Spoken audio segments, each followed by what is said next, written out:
Pati yung competent national judicial authority, si General Torre na lang yon.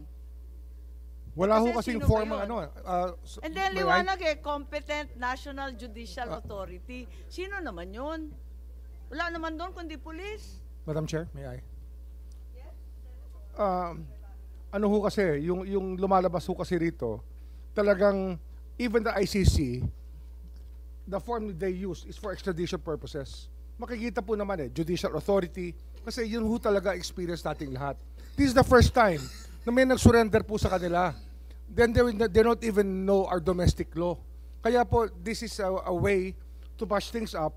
Kaya nga nung nag-require ng certification, umubra po yung certification ng Department of Justice, ng Prosecutor General, kasi yun po yung understanding nila ng situation.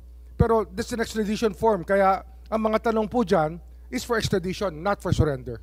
Pero kung extradition yung form mismo ng ICC, dapat nasundan yung extradition na process. May competent national judicial authority. Mismo yung ICC, inaalma pala na hindi ito extradition. Madam Chair. Yes, Senator Cayetano. Just some points.